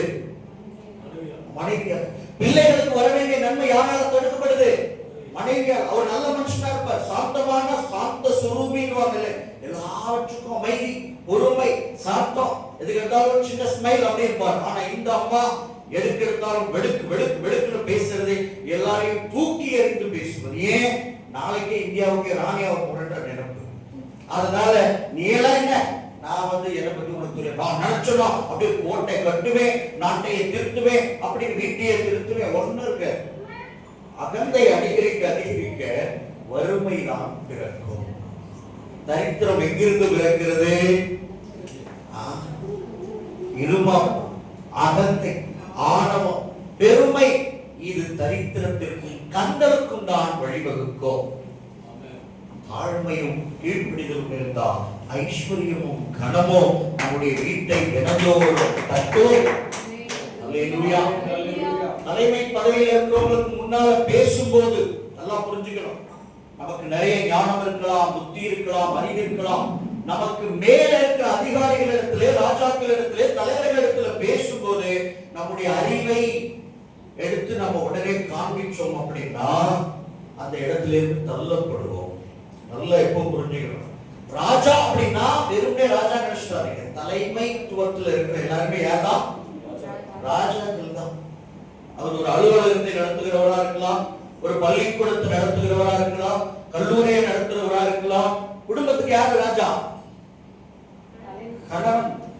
நாம அப்ப கணவனிடத்துல பேசும்போது அன்பா பொறுமையா பேசினா அவருடைய கோபம் கூட தொலையும். அல்லேலூயா. பொதுவா ஆண்களுக்கு வெளியில இருந்து வரும்போது வீட்டுக்குள்ள ஒரு கோபம் வரும். என்னது? அங்க பல டென்ஷன்ல உள்ள வருவாங்க. இங்க பார்த்தா வீடே அலங்கோலமா இருக்கும். சில வீடுகள் அலங்காரமா இருக்கும், சில வீடுகள் எப்படி இருக்கும்? அலங்கோலமா இருக்கும். இது எந்த கோல புத்தகத்திலையும் கண்டுபிடிக்க முடியாத ஒரு கோலம். அது என்ன கோலம்? அலங்கோலம். காரத்துல எல்லாம் பெரிய காரம், அகங்காரம் இல்ல? இந்த அலங்கோலத்தை பார்த்த உடனே வீட்டுக்காரருக்கு வரும் பாருங்க வெறி. இங்க இருந்து ஜிவ்வுன்னு தலையில ஏறும். அங்கதான் ஆபீஸ் தான் சரியில்லை, வெளியில தான் நம்ம நிலைமை சரியில்லை. வீட்டுக்கு வந்து கொஞ்சம் ஒரு நல்ல தண்ணியை குடிச்சு சாப்பிட்டுட்டு நிம்மதியா தூங்கலாம். வீட்டுக்காரி ஒரு நல்லதா 2 வார்த்தை பேசும். இந்த 2 வார்த்தை எவ்வளோ பெரிய துன்பத்தையும் அப்படியே அமர்த்தும். என்னங்க தண்ணி குடிங்க அப்படின்னு அதாவது கேட்க மாட்டாரு. கொஞ்சம் தண்ணி எடுத்து பொறுமையா குடிச்சு உட்காருங்க அப்படின்னா லைட்டா முழுக்குவாங்க. அப்புறம் என்ன செய்யலாம்? அமர்த்தணும். கோபத்தை அமர்த்துவதுதான் குணசாலியான ஸ்திரீ. அல்லேலூயா. கோபத்தை இல்லாத வருவது அந்த பாவம் வருவார். சாந்தமா நல்ல லட்சணம் தான் வருவார். வீட்டுல எல்லாத்தையும் அன்பா பேசுறோம், பிள்ளைங்க கிட்ட கோபப்படுத்த அவர் நிறைய தீர்மானம் எடுத்து உள்ள வருவார். அந்த சாந்த சுரூபிகளை கூட அப்படின்னு ஒரு கடிக்கு ஒரு திருப்புவாங்க பாருங்க. அவர் ஜிம்முன்னு அப்படியே கோபம் இல்லைன்னா சீரியல் பார்த்துட்டே இருப்பாங்க. இவர் வீட்டுக்குள்ள நுழைவார், பசியோடு உள்ள நுழைவார், தாகத்தோடு நுழைவார். ஜீசஸ் கிரைஸ்ட் மாதிரி, நான் தாகமா இருந்தேன், நீங்க எனக்கு தண்ணி கொடுக்கல. நான் பசியா இருந்தேன், நீங்க எனக்கு உணவு கொடுக்கல. கொடுக்கல, நான் உடை இல்லாம இருந்தேன், நீங்க உடை கொடுக்கல. யார் இதெல்லாம்? பல நேரத்துல கொண்டாட்டிகளிடையே சொல்ல வேண்டிய நிலைமை புருஷங்களுக்கு வீடு தோறும் வந்து விடுகிறது. இதெல்லாம் நியாயத்திற்பனால கர்த்தர் சொல்ற டைலாக். ஆனா இதெல்லாம் வீட்டுக்கு வீடு போட டைலாக் நடக்குது. வரும்போது நம்ம சீரியல் பார்த்துட்டு வந்துச்சு இல்ல. சம்டைம்ஸ் சிலர்லாம் அப்படி திரும்ப பார்க்கவே மாட்டாங்க. ஏதோ ஒரு நிழல் மாறும், என்ன மாறும், பூதமா இருக்குமோ, அது எதுவோ வேணா இருந்து போடுறோம். நமக்கு பாக்கிய வச்சுட்டு சீரியல் போடுதா, அதுதான் நமக்கு முக்கியம். பசங்களுக்கு ஐபிஎல் ஐபிஎல் ஐபிஎல் போடுது, ஐபிஎல் போடுது, அப்பாவது அதெல்லாம் தூரமா போடு, அது குப்பையில போடு, எனக்கு ஐபிஎல்ல போடு அப்படின்னு அவன் ஒரு பக்கம் பார்த்துருப்பான். இன்னொன்று மொபைல நோண்டிட்டே இருப்பான். இவருக்கு ஒரு இவங்களுக்காக உழைச்சி சலிச்சு அந்த மனுஷன் வீட்டில் உள்ள நுழையும் போது ஒன்றும் அவரை கண்டுக்காது, மதிக்காது. அப்போ இந்த வீட்டுக்கு நாம செஞ்சு என்ன பிரயோஜனம் அப்படின்ட்டு சீர தொடங்குவார். அசட்டை பண்ணுதல் உக்கிரத்தை கொண்டு வரும். ஒருத்தர்கிட்ட பேசும்போது அன்பா பண்பா பேசணும். அவங்க அன்பா சிலர்லாம் இருக்கிறாங்க. நான் என்னுடைய அனுபவத்தை நிறைய பார்க்கிறேன். நம்ம கொஞ்சம் அதிக பாசம், யாருக்கும் அன்பு பண்பு பாசம் கனிவா பேசுவேன். இவங்க எப்படின்னா நம்ம கனிவையே இவங்க சொல்ற வார்த்தையில ஏண்டா கனிவா பேசணும், பேசுறியா, இனிமே நீ கிட்ட கனிவா பேசுறியா, இனிமே நீ எனக்கு வந்து நல்லது செய்வியா செய்வியா செய்வியான்னு என்னை போட்டு அடிச்சு கோபத்தை உக்கிரத்தை வர வச்சு எனக்கு தலையில ஏற வச்சு, இது எப்படி நல்லவங்கள கெட்டவங்கள மாத்திரம் ஊருக்குள்ள உடைஞ்சி நொறுங்கி உருவாக்கி ஒரு நல்ல மனுஷனா வர்றது பெரிய விஷயம். அது 30 வருஷம் 40 வருஷம் 20 வருஷம் ஆகுது. அப்படி வளர்ந்து வந்து நம்ம எல்லாரையும் அரவணைச்சு பிள்ளைங்களை அணைச்சு கொண்டு போகணும்னு நினைச்சா பதில் எப்படி வரும்? நான் உனக்கு ஒண்ணு செய்யறேன் அப்படின்னு சொன்னா, எனக்கு இதெல்லாம் வாழ்க்கையில் அட்வொகேட் வாங்குறதுல எல்லாம் வாங்கவே கூடாது, பாலிசி வச்சிருக்கேன் அப்படின்னா எப்படி பலாட்டு கண்ணத்துல அறையிற மாதிரி இருக்குமா? உங்களை உயர்த்தி ஒரு நல்ல நிலையில வச்சு பார்க்கணும்னு நான் நினைச்சா நீங்க என்ன பண்றீங்க? பாலிசி எல்ஐசி இதெல்லாம் எங்கிட்டே பேசுறீங்க. இந்த பாலிசி எல்லாம் எங்கிட்ட எல்லாமே இருக்குது. இதற்கு நன்மை செய்ய நினைக்கிறவங்க நம்ம மரியாதையோடு நடத்தும். இன்டென்ஷன் பியூரா இருக்கா? அந்த இன்டென்ஷனுக்கு மரியாதை கொடுக்கணும். இன்டென்ஷன் தப்பா இருந்தா நீங்க கொடுக்கிற உதவி வேணாம், நம்ம தூக்கி எறியலாம். இன்டென்ஷன் பியூரா இருக்குன்னா யார் கொடுத்தாலும் வாங்கிக்கணும். இது திஸ் இஸ் மை பாலிசி. ஹalleluya. உயர்த்தவங்க தாழ்த்தவங்க நான் பார்க்க மாட்டேன். உங்க கையால அன்பா நீங்க எதை கொடுத்தாலும் என் கையால நான் வாங்கிக்குவேன். இது என்னுடைய பண்பு. அதுதான் பண்பு, கேரக்டரிஸ்டிக்ஸ். அதை விட்டுட்டு நான் உங்ககிட்ட வாங்குற பழக்கம் இல்லை, எனக்கு அந்த பாலிசி இருக்கு இந்த பாலிசி இருக்கு, கொடுக்கிறவன் ஐயோ இனிமே வாழ்க்கையில யாருக்கும் கொடுக்கவே கூடாதா, நல்லது நினைக்கவே கூடாதுன்னு அவன் வீட்டுல முடிவெடுக்கிற அளவுக்கு நம்ம கொண்டு போயிருக்கோம். இதனால என்ன தெரியுமா, நாம பண்ற வேலை அவங்க யாருக்குமே உதவி செய்யக்கூடாதுன்னு முடிவெடுத்துருவோம். இதனால மற்றவங்களுக்கு நஷ்டம், காசா பணமா, மெதுவான பிரதியுத்தரம் தான் கர்த்தருடைய பிள்ளைகளுக்கு அழகு அப்படின்னு சொல்லுங்க. நான் திரும்ப திரும்ப உங்களுக்கு அதெல்லாம் சொல்லி கொடுப்பேன். அன்போடு இருக்கு, பண்பை வாழ்க்கையில கடைபிடிங்க. ரியாக்ட் பண்ணணும், அசட்டை பண்ணக்கூடாது, அலட்சியம் பண்ணக்கூடாது. யாருக்கு என்ன மரியாதை கொடுக்க வேண்டுமோ அதை நீங்க அவர்களுக்கு கொடுத்தே தீர வேண்டும். ஆமென் சொல்லுங்க. அல்லேலூயா. ஊழியக்காரனா இருந்தா ஊழியக்காரன் கொடுக்க வேண்டிய மரியாதையை கொடுக்கணும். கணவனா இருந்தா கணவனுக்கு கொடுக்க வேண்டிய மரியாதையை கொடுக்கணும். அலுவலகத்தின் தலைமை அதிகாரினா அவருக்கு கொடுக்க வேண்டிய மரியாதையை கொடுக்கணும். மரியாதை எங்க குறையுதோ அங்கதான் பலவிதமான பிரச்சனைகள், உக்கிரம், கோபம், மூர்க்கம், சண்டை, வாக்குவாதம், பிரிவினை. எதுக்கு வருது பிரச்சனை? பொண்டாட்டி புருஷனை மதிக்கல, மதிச்சா பிரச்சனை வருமா? அவருக்கு கொடுக்க வேண்டிய ஸ்தானத்துக்கான மரியாதை கொடுத்தா ஏன் பிரச்சனை வருது, வாக்குவாதம் வருது, பிரிவினை வருது? பதில் சொல்லுங்க. கொடுக்க வேண்டிய மரியாதை கொடுக்காததப்போ தாங்கி தாங்கி பாக்குறவங்க வெடிச்சு எழுப்புறாங்க. அப்ப நல்ல மனிதர்களை கூட நாம தான் கெட்ட மனுஷங்களா மாத்திடுறோம். வெறுத்து போயிடுறாங்க.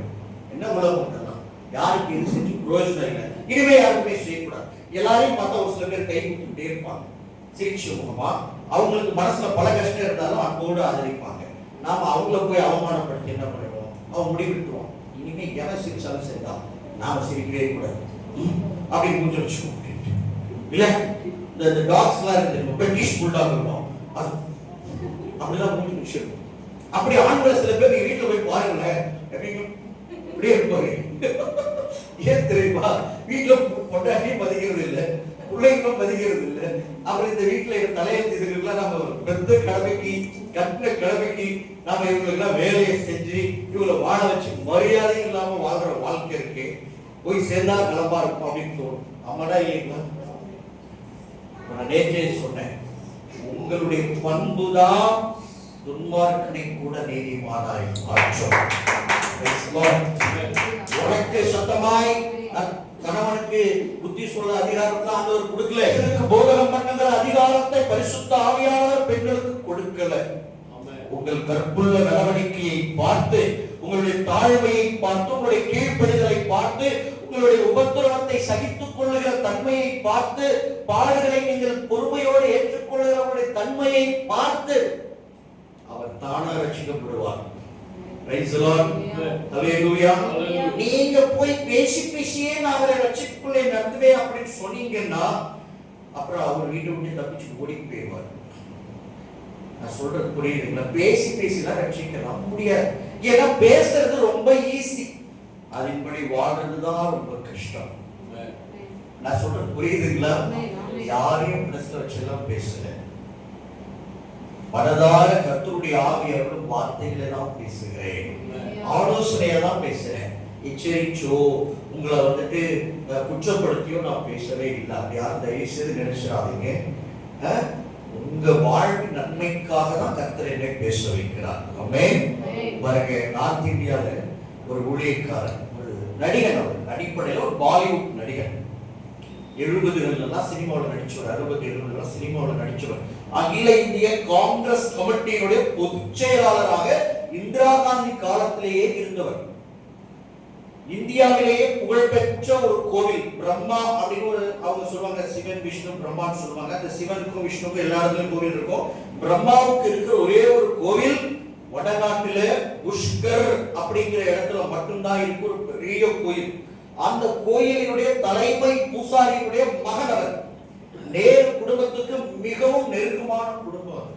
எப்ப வேணா போய் பார்ப்பாங்க. பாலிவுட்ல ஆக்டரா இருந்தார், காங்கிரஸ்ல மிகப்பெரிய போஸ்டிங்ல இருந்தார். அவரு சின்ன வயசுல கர்த்தர் அவரை ரட்சிப்பதற்காக பல முயற்சிகளை எடுத்தார். ஆனால் அவர் கர்த்தரை விட்டு விலகி விலகி விலகி ஓடிக்கொண்டே இருந்தார். கர்த்தர் கடைசியா ஒரு அஸ்திரத்தை எடுத்தார். இந்த மனிதன் தனக்கு தேவை. அப்போ ஆண்டவர் என்ன செய்தார்னா, தன்னுடைய ஊழியக்காரர் ஒருவனுடைய மகளை, அதே ஊரை சேர்ந்த ஒரு பாஸ்டருடைய மகளிடத்துல கர்த்தர் என்ன சொல்றார், நீ போய் அவனை திருமணம் செய்து கொண்டு சொல்ற. அதற்கு முன்பாக இந்த மனிதன் அவளை பார்த்து ஏதோ ஒரு இடத்துல, பெரிய ஆளு, அவங்க ஒன்றும் பேரழகெல்லாம் இல்லை, ஏதோ அவனுக்கு அந்த பெண் மேல ஒரு மரியாதை உண்டாகி, நீ அங்க போய் கல்யாணம் செய்துக்கிறியா அப்படின்னு திடீர்னு போய் கேட்கிறார். கேட்ட உடனே அவங்க அமைதியெல்லாம் போயிடுறாங்க. ஆஷா அவருடைய பேர். வீட்டுல போய் ஜெபம் பண்ணிட்டு இருக்கும்போது கர்த்தர் பேசுறார், நீ போய் அவனை திருமணம் செய்து கொண்டு அப்படின்னு. அப்ப கீழ்ப்படிதலை பாருங்க. அடுத்த நாளை வந்து இந்த பெண் அவருடைய வீட்டு கதவை தட்டி, எங்கள் ஆண்டவர் உங்களை திருமணம் செய்து கொள்ள சொன்னார். அவர் ரட்சிக்கப்படல. உடனே சிம்பிளா திருமணம் முடிஞ்சிடுச்சு. அவருடைய மாமியாரும் மாமனாரும் அந்த பெண்ணை அவ்வளவு அன்போடு பார்த்துக் கொள்றாங்க. இத்தனைக்கும் ஒரு கிறிஸ்டியன் கேர்ள். அவங்க யாரு? Brahmins, high class Brahmins. அந்த தெருவில் இருக்கிற யாருமே முதல்ல இந்த பெண்ணை ஏற்றுக்கொள்ளவே இல்லையா. ஒரு கிறிஸ்தவ பொண்ணை போய் நான் ஒரு தலைமை பூசாரி, பிரம்மா கோயிலுடைய தலைமை பூசாரியுடைய மகன் திருமணம் செஞ்சிருக்கிறான் அப்படின்னு தெரு ஃபுல்லா அதை பற்றியே பேசிக்கோங்களாம். அந்த பொண்ணை பார்த்தாலே முகம் திரும்புவாங்களாம். நாளடைவில் தினந்தோறும் அந்த ஆஷா என்கிற பெண்ணினுடைய பிரேயர், சாட்சியுள்ள ஜீவியம் அந்த தெருவையே அந்த பெண் வசமாக்கியதான். ஆஷா என்றால் ஒரு பெண் எப்படி இருக்க வேண்டும் என்பதற்கு எல்லா தெருவை சேர்ந்த பிராமின்கள் எல்லாம் அந்த பெண்ணுடைய பேரை தான் சொன்னாங்களாம். அந்த புத்தகத்தில் அவர் எழுதியிருக்கிறார், ரட்சிக்கப்பட்ட பிறகு ஊழியக்காரனான பிறகு தன் மனைவியால் தான் ரட்சிக்கப்பட்ட அவருடைய சாட்சியாலே தான் ரட்சிக்கப்பட்ட இடத்தை பற்றி தெளிவா எழுதியிருக்கிறாரு. தெளிவா சொல்றாரு, தெருவை சேர்ந்த மக்கள் பெற்றோர்கள் எல்லாம் தங்கள் பிள்ளைகளை திட்டி பெண்ணாவதி வளர ஆஷாவை பார் பொண்ணுன்னா அப்படிதான் இருக்கணும்னு சொல்லி திட்ட ஆரம்பித்தாங்க என்று சொல்றாங்க. அதற்கு பிறகு ஒரு நாள் இந்த பெண் சர்ச்சுக்கு போயிட்டு வர லேட் ஆயிடுச்சு. இவர் கண்டிஷன் என்னன்னா, நீ சர்ச்சுக்கு போய்க்கலாம், கல்யாணம் பண்ணும்போது சொல்லிட்டாங்க, ஆனா என்னை நீ கூப்பிடக்கூடாது கண்டிஷன். மேரேஜ் பண்ணும்போது சர்ச்சுக்கு போயிட்டு வர லேட் ஆயிடுச்சு.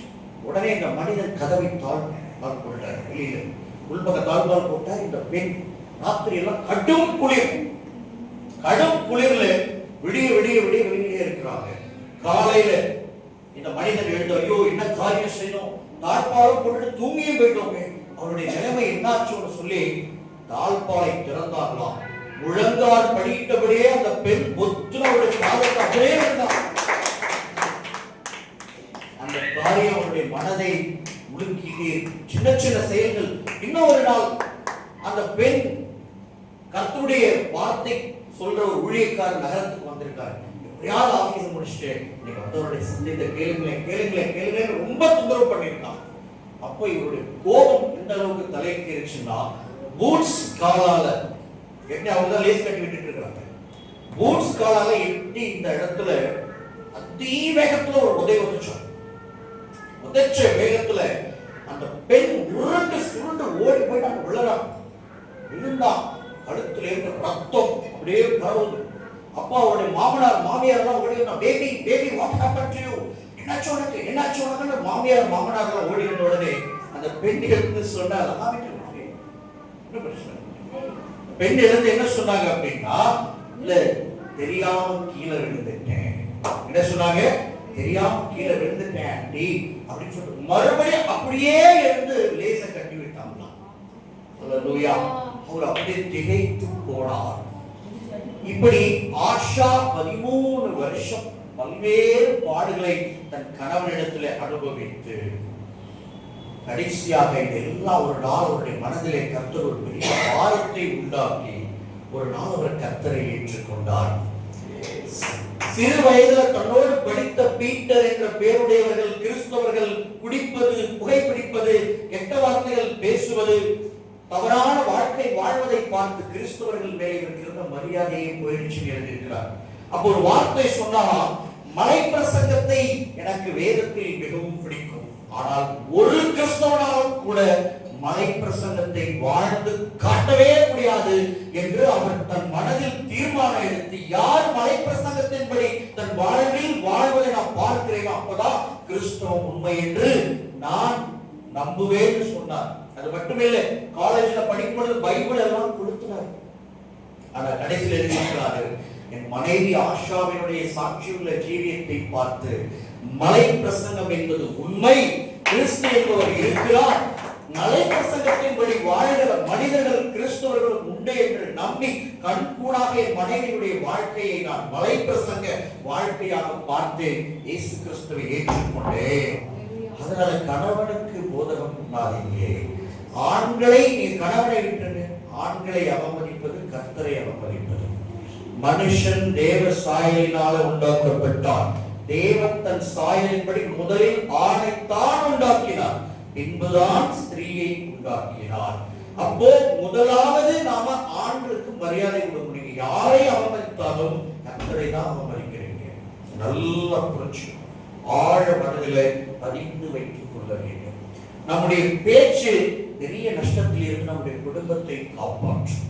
தயவுள்ள பேச்சு பல்வேறு உதவிகளை நம்ம குடும்பத்திற்கு கொண்டு வந்து சேர்க்கும். தாவீது ராஜா வனாந்தரத்திலே சவுலுக்கு தப்பி ஓடி வாழ்ந்து கொண்டிருக்கிறார். தன்னுடைய நண்பர்களோடு பசி பட்டினியில வாடிக்கொண்டிருக்கிறார். அப்போ அந்த பகுதியில நாபால் அப்படிங்கிற ஒரு மனுஷன், அவன் ஆடுகளுக்கு மயிர் கத்தரிக்கிறான். அதை ஒரு பெரிய விழாவா அந்த இஸ்ரேல் நாட்டில் கொண்டாடுவாங்க. நிறைய கொளுத்த ஆடு மாடு ஜந்துக்களை எல்லாம் அடித்து விருந்து வைப்பாங்க. இப்படி நாபால் தன்னுடைய ஆடுகளுக்கு மயிர் கத்தரிப்பை நடத்துகிறான் என்று தாவீது கேட்டபோது, பசியிலும் பட்டினியிலும் வனாந்தரத்தில் வாழ்ந்து வந்த தாவீது அவருடைய ஆடுகளுக்கு எல்லாம் இடமும் பகலும் நாம பாதுகாப்பு கொடுத்திருக்கிறோம். கண்டிப்பா இந்த செய்தியை மேய்ப்பர்கள் போய் நாபாலிடத்துல சொல்லி இருப்பாரு, அவருக்கு நம்ம மேல நல்ல பிரியம் இருக்கும். அதனால நம்முடைய நண்பர்களை அனுப்பி நீங்க போய் தகப்பனே பாருங்க எப்படி சொல்லி அப்பான்னு கூப்பிடுங்க, தகப்பனே நல்ல நாளிலே வந்திருக்கணும், உங்களுடைய பிள்ளைங்க இன்னைக்கு வந்து பெரிய விருந்து வைக்கிறீங்களா, அந்த விருந்துல உங்க பிள்ளைங்க எங்களுக்கும் கொஞ்சம் கொடுங்க, நாங்களும் சந்தோஷமா சாப்பிடுவோம் அப்படிங்கிற தாவீது என்கிற உங்களுடைய மகன் அடியான் எங்களை உங்களிடத்துல அனுப்பினாரு அப்படின்னு போய் சொல்றாங்க. அவன் பேலியாவின் மனுஷன். யாரு? அந்த பிக்ரியின் குமாரனாகிய சேவாவை போலவே தாவீது வாழ்க்கையில தான் இருக்கிற பேலியாவின் பயக்குள்ள எல்லாம் எட்டி வந்துச்சு. எப்படி தாவீது வாழ்க்கைக்கிட்டேதான் இருக்கிற வேலையாளின் பிள்ளைங்களாம் எங்க எட்டி பார்த்தாங்க, தாவீதுக்கு தான் உரசி பார்ப்பாங்க. ஏன் தெரியுமா? சில கல்லு மேலதான் மோதவே கூடாது. கர்த்தர் இதுக்குன்னே வச்சிருப்பார். இவனை வீழ்த்துறோம், ரொம்ப அகந்தையா ஆர்வமா இருக்கிறனா போய் தாவீது கிட்ட விழு, போய் ஈஸ்வரன் கிட்ட விழு. ஏன் அப்படின்னா தேவன் அநேகமாய் சிநேகிக்கிறார். Price God. அந்த கல்லுகிட்ட மோதினாதான் அடி பலமா இருக்கும். இவன் பல கல்லுகிட்ட மோதினாதான் இருப்பான். சரியா? பகலியா வாழ்ந்துருப்பான். ஆண்டவர் என்ன பண்ணுவார்? இது என்ன எல்லார்கிட்டையும் அமிழ்ந்துட்டே இருக்குது, லந்து பண்ணிக்கிட்டே இருக்கு, வா அப்படின்னு கடைசியா அது ஒரு நாள் முடிச்சிருப்பார். இந்த கூட்டிட்டு போய் என்ன பண்ண, நீ என்ன பண்ணு அப்படின்னு என் பிள்ளை ஒருத்தர் அவன் எனக்கு சேட்டையை காட்டு அப்படின்னு காட்டிடுவா. இந்த பிள்ளையும் வேதனைப்பட்டுடும். ஆனா முடிவு பிள்ளைப்பட்டது வேதனையா தான் இருக்கும். ஆனா அவனுக்கு அன்னையோட ஜட்ஜ்மெண்ட் டே வரும். எண்ட் ஆஃப் டே மாறி போயிடும். புரியுதுங்களா? அப்படிதான் நார்மல் ஆண்டவர் டே குறிச்சிருந்தார். கரெக்டா தாவீது யார், ஈசாய் குமாரன் யார் அப்படின்ட்டு சீரம் சீரி சொல்றான். இன்னைக்கு தங்கள் ஆண்டவர் மார்க்கத்திலிருந்து ஓடி போகிற அநேக வேலைக்கார இஸ்ரவேல்ல உண்டு, கண்டவனுக்கு நான் சோறு போடணுமா அப்படின்னு சீரனா நடுங்கிட்டாங்க. நடுங்கி முற்பட்டு தாவீதிடத்துல வந்து விஷயத்தை சொல்றாங்க. தாவீதுக்கு மகா உக்கிரமான கோபம் வந்துச்சு. இன்னைக்கு நாபாலுடைய வீட்டில் இருக்கிற நாய் முதலாக எல்லாவற்றையும் நான் சர்வ சங்காரம் பண்ணலைன்னா கர்த்தர் எனக்கு அதை பார்க்கிறோம் அதிகமாய் செய்ய கடவர் என்று கர்த்தர் பேரில் ஆணையிட்டு என்னுடைய வாலிபர்கள் எல்லாம் பட்டையில கையில எடுங்க, வாங்க புறப்பட்டு போவோம் என்று புறப்படுகிறார்கள். வீட்டுல யார் இருக்கா? நாபால் இருக்கான். நாபாலுடைய மனைவி யாரு? அபிகாயில் என்கிற ரூபவதியும் குணசாலியுமான பெண்டாட்டி, பிள்ளைகள் மற்றும் அநேக வேலைக்காரர்கள் இருந்தாங்க. இவர்கள் புறப்பட்டு போகிற செய்திக்கு முந்தையே இவர் சீரின செய்தி அபிகாயிலுக்கு வந்து சேர்கிறது. இதோ வனாந்தரத்தில் இருக்கிற தாவீது தம்முடைய நண்பர்களை ஆட்களை அனுப்பி வைத்தாரு. உம்முடைய கணவனாகிய இந்த வேலையாளின் மனுஷன் அவர்களிடத்தில் சீறினார். இப்பொழுதும் தாவீதினால் உங்களுக்கு ஆபத்து வரும், பார்த்துக்கோங்க அப்படின்னு சொல்லி சொன்னார். அவர்கள் நம்முடைய ஆடுகளுக்கு எல்லாம் இரவிலே திருடர்களிடத்தில் இருந்தும் ஓநாய்களிடத்தில் இருந்தும் இலவசமாய் பாதுகாப்பு கொடுத்த மனுஷங்க.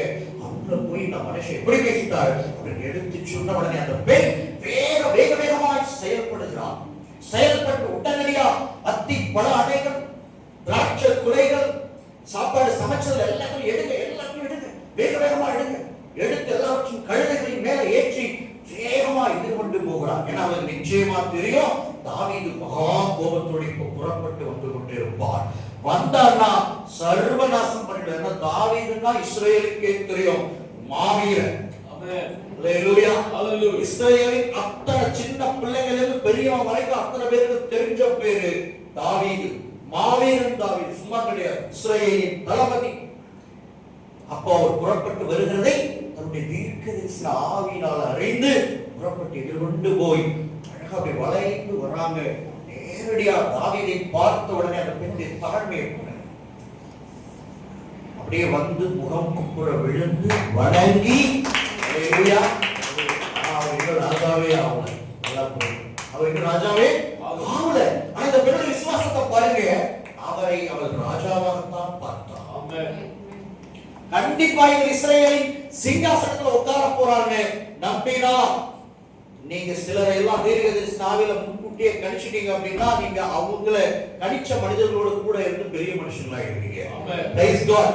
ஜீசஸ் கிறிஸ்து தேவனுடைய குமாரன் என்று கலிலேயராகிய மீனவர்களும் தச்சர்களும் ஆயத்துறையில வாழ்ந்த ஆவிகளுமான மனுஷர்கள் அறிந்து அந்த தீர்க்கதரிசன ஆவியினாலும் விசுவாசத்தினாலும் நம்பி ஏற்றுக்கொண்டபடியினால் பிந்தினவர்களாய் இருந்த அவர்களை கர்த்தர் முந்தினவர்களாய் உயர்த்தினார். இஸ்ரவேலின் கோத்திரங்களை 12 கோத்திரங்களை நியாயம் தீர்க்கும்படிக்கு அவர்களோடு கூட சிங்காசனத்தில் அமர்கிற பாக்கியம் அவர்களுக்கு தான் கிடைச்சது. ஏன்? அவர் தச்சனா பார்க்கல, அவரை தேவனுடைய குமாரனாய் பார்ப்பாங்க. அவரை நம்பினாங்களுடைய வார்த்தை உண்மை. நாங்க நம்புறோம், நீங்க ஒரு நாள் பரலோக ராஜ்யத்தோடு இறங்கி வருவீங்க, அப்ப எங்களை உங்களோட கூட அமர வைப்பீங்க, நாங்க உங்களுடையவர்களா இருப்போம் என்கிற அந்த படிக்காத கல்லாத மனுஷருக்கு இருந்த கலிலேயருக்கு இருந்த நம்பிக்கை அவர்களை உயர்த்தியது. அபிகாயிலிடத்தில் அந்த தீர்க்கதரிசனமும் விசுவாசமும் தான் இருந்துச்சு. தாவீது ஒரு நாள் நிச்சயம் தடைகளை உடைத்து சத்துருக்களை முறியடித்து தன் சிங்காசனத்துல போய் உட்காருவாரு. அப்படிப்பட்ட தாவீதை நான் கனம் பண்ணுவேனே ஒழிய சண்டை பண்ண மாட்டேன். கணவன் தவறு செய்யறான்னு அவருடைய வழியில போகக்கூடாது. Praise God. புருஷன் துன்மார்க்கனா இருக்காரா, நாபாலை போல வேலையாளி மனுஷனா இருக்காரா, கூடயே இருங்க, சண்டை போட்டுட்டு இருக்காதீங்க. அப்படி கேப்ல என்ன பண்ணிருக்கோம், அவர் செய்யற தவறுகளுக்கு எல்லாம் நீங்க முடிவு பரிகாரம் பண்ண முடியாது. Price God. அபிகாயில் எல்லாம் பண்ணாங்க, கேப் கிடைச்சிச்சு, பரிகாரம் பண்ண புறப்பட்டு ஓடிட்டாங்க. உங்க வீட்டுக்காரர் சரியில்லைன்னா அவரோட சண்டை பண்ணிக்கிறாங்க. அது எப்படி சரி செய்யல, மனுஷன் பாவத்தை விதைக்கிறாரா, நீங்க என்ன பண்ணலாம், உடனடியா ஓடி போய் பரிசுத்தத்தை நற்கிரியைகளை நடத்தி தெரியாம வந்துருங்க. அவன் சூழ்நிலைக்கு தக்கபடி வாழ்வதற்கு சாட்சிகள் பைபிள்ல நமக்கு இருக்காங்க. அபிகாயில் இப்படிப்பட்ட துன்மார்க்க கணவன்மார்களை கொண்டவர்களுக்காகவே அடையாளமாய் வைக்கப்பட்டிருக்கிறார். நேரடியாக செய்ய முடியாது. நீங்க எல்லாம் சில நற்கிரியைகளை நேரடியாக என்ன பண்ண முடியாது, செய்ய முடியாது. தெரிஞ்சுச்சுன்னா அவ்வளவுதான். உங்க வீட்டுக்காரர் என்ன பண்ண கழுமரத்துல உங்களை ஏற்றிடுவார் இல்ல, அப்ப என்ன செய்யணும், மறைந்திருந்துதான் செயல்படணும். புறாவை போல கவனச்சவர்களும் சர்ப்பத்தை போல விடாதவர்களா இருக்கணும். எப்ப புறாவா இருக்கணும் அப்பதான் புறாவா இருக்கணும், எப்ப பாம்பா இருக்கணுமோ அப்ப பாம்பா இருக்கணும். நம்ம என்ன பண்ணுவாங்க தெரியுமா, எப்ப பாம்பா இருக்கணுமோ அப்பதான் போய் நாங்க போய் சமாதான புறா விடுவாங்க. அப்படி எது புறா மாதிரி போய் எது பண்ணிக்காம எங்க புறாவா இருக்கணுமோ அங்க போய் யாருகிட்ட புறாவா இருக்கணுமோ அவங்க போய் படலா தெரியுமோ பாருங்க. யாருகிட்ட புறாவா இருக்கணுமோ அங்க புறாவா இருக்கு, எங்க சர்ப்பமா இருக்கணுமோ அங்க சர்ப்பமா இருக்கணும். அப்பதான் இந்த பொல்லாத பூமியில பொல்லாத நாட்கள்ல நம்மால பிழைக்க முடியும், இல்லைன்னா இங்க பிழைப்பு ஓட்ட முடியாது. அப்ப அபிகாயில் போறாங்க, விழுந்தாங்க, வணங்கினாங்க, என் ஆண்டவனே என்னாங்க, என் ஆண்டவன்.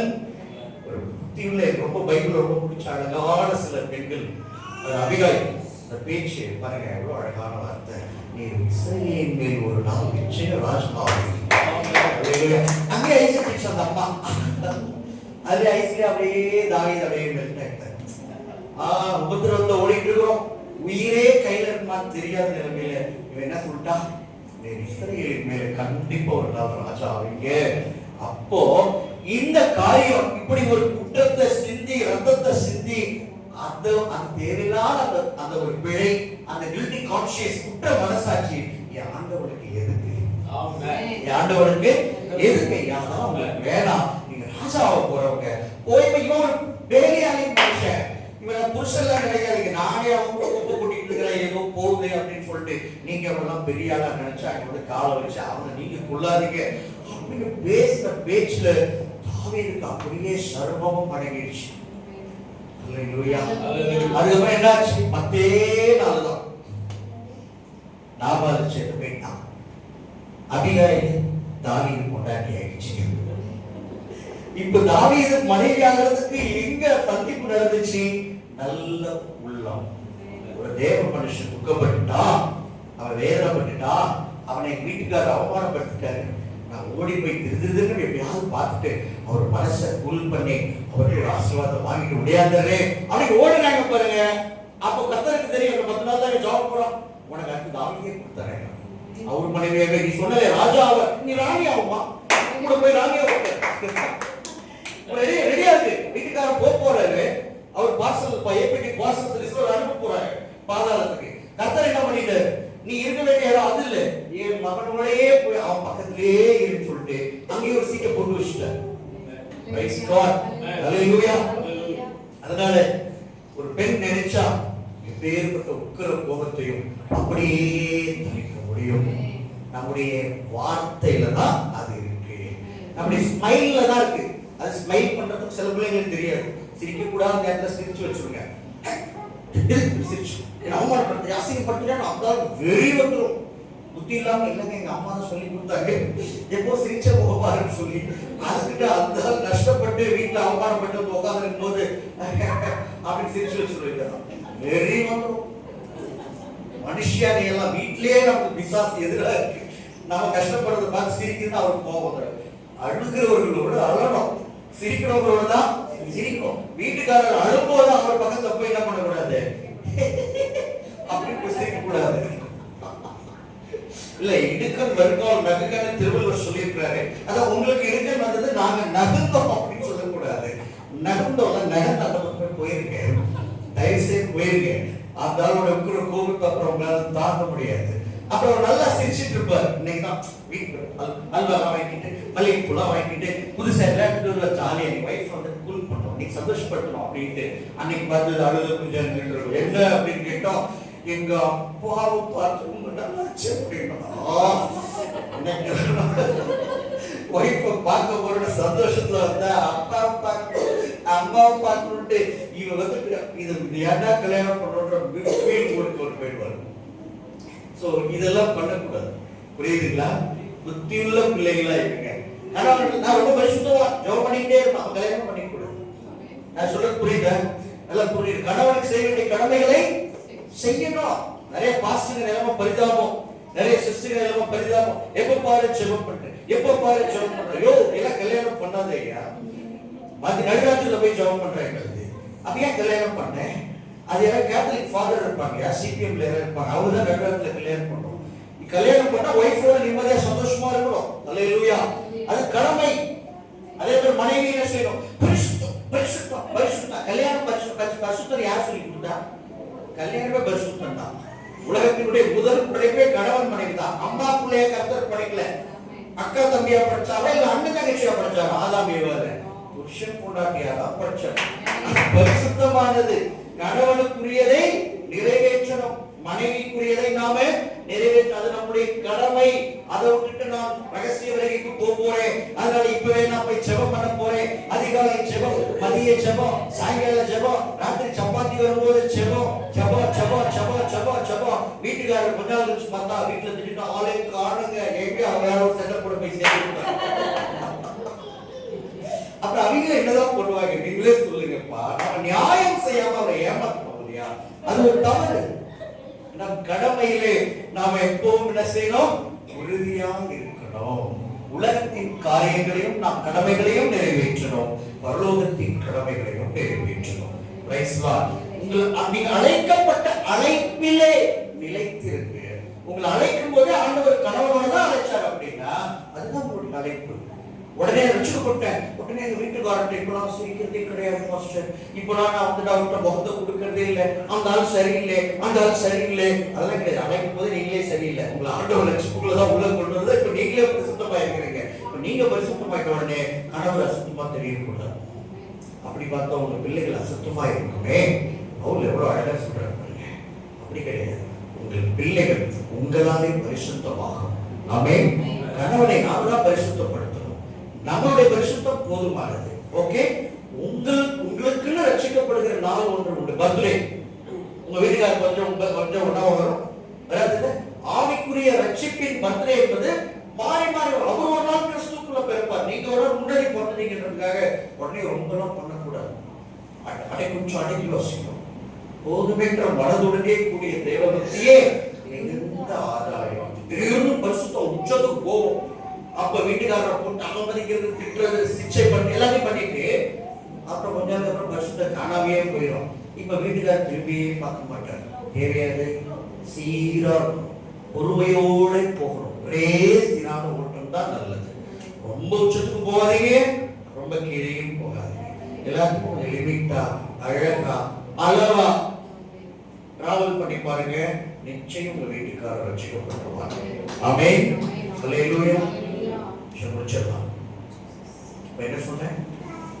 நம்முடைய பிரதியுத்தரம், நம்முடைய பேச்சு பெரிய உக்கிரங்களை தவிர்க்கும். நாம நினைச்சா அந்த ஆபேலினுடைய ஸ்திரியை போல நகரத்தையும் காக்க முடியும், எஸ்தரை போல இனத்தையும் நாட்டையும் காக்க முடியும், அபிகாயிலை போல தன் வீட்டையும் காக்க முடியும். நம்முடைய பேச்சு அபிகாயிலை போல சிங்காசனத்தில் ராஜாத்தியாவும் கொண்டு போய் உட்கார வைக்கும், வஸ்தியை போல சிங்காசனத்தில் வேறும் வைக்கும். வாய்க்கு முதல்ல காவல் வைக்கணும். என்ன பண்ணணும்? கேட் ஏதாவது போடணும்ன்ற பிளான் உங்க லைஃப்ல இருந்துச்சுன்னா வீட்டுக்கு கேட் போடணும்னு சொல்லிக்கிட்டே இருக்க. முதல்ல உங்க வாய்க்கு கேட் போடுங்க. அதுக்கு ஒரு டோர் போட்டு அதுக்கு ஒரு லாக் போட்டு முதல்ல என்ன பண்ணுங்க? சாவி எடுத்து பத்திரமா கையில வச்சுக்கோங்க. புரியுதா? பேச்சுதான் பிரச்சனையே. பேச்சுதான் ஆசீர்வாதங்களுக்கு தடை. வீணான பேச்சோ கந்ததான் ஒண்ணும் கிடையாது. மௌனமா இருந்து பாருங்க, அமைதலா இருந்து பாருங்க, அன்பா இருந்து பாருங்க, தாழ்மையா இருந்து பாருங்க. வீட்டுல செல்வம் செழிக்கும். ஆமென். வீட்டுக்கு வேறே நீங்க தான். வீட்டுக்கு வேற யாருப்பா? பெண்கள் தான். தயவு செய்து புரிஞ்சுக்கோங்க. நாம தான் ஆசீர்வாதம். நம்மளை சுற்றி யார் சரியில்லைனாலும் அதெல்லாம் இஷ்யூவே கிடையாது. சும்மா சொல்லக்கூடாது, அவர் சரியில்லை, இவர் சரியில்லை, அண்ணன் சரியில்லை, தம்பி சரியில்லை, அப்பா சரியில்லை, புருஷன் சரியில்லை, மாமனார் சரியில்லை, அதெல்லாம் கிடையவே கிடையாது. நாம சரியா இருந்தா இவங்க எல்லாரும் நம்மை சுற்றி சரியாவார்கள். சரியாக்குகிற சக்தி நம்மிடத்தில் உண்டு. உண்டா இல்லையா? சொல்லுங்க பாப்போம், உண்டா இல்லையா? நீங்களே சொல்லாதீங்கப்பா, சொல்லுங்க, உண்டா இல்லையா? நிச்சயம் உண்டு. நீங்க எழுப்பி பிரகாசிங்க. கர்த்தருடைய மகிமை ஒருவேளை உதிச்சிருக்கு. உதிக்கிற ஒளியினிடத்துல கர்த்தர் ராஜாக்களையும் ஜாதிகளையும் ஜனங்களையும் வரவைக்க போறார். தங்களை அப்படியே சுற்றிலும் பாருங்க, அவர்கள் எல்லாம் உங்க இடத்துல தேடி வருகிறாங்க. உங்க இருதயெல்லாம் அதிசயப்பட்டு பூரிக்க போகுது இந்த வருஷம். நான் சொல்றது புரியுதா? அதனால விசுவாசத்தோடு கண்களை எடுத்து பாருங்க. குறுகலான மனப்பான்மை எல்லாம் தூக்கி எறிஞ்சிட்டு கர்த்தருக்காக, ராஜ்யத்துக்காக செயல்படுங்க. கர்த்தர் உங்களை ஆசீர்வதிப்பாராக.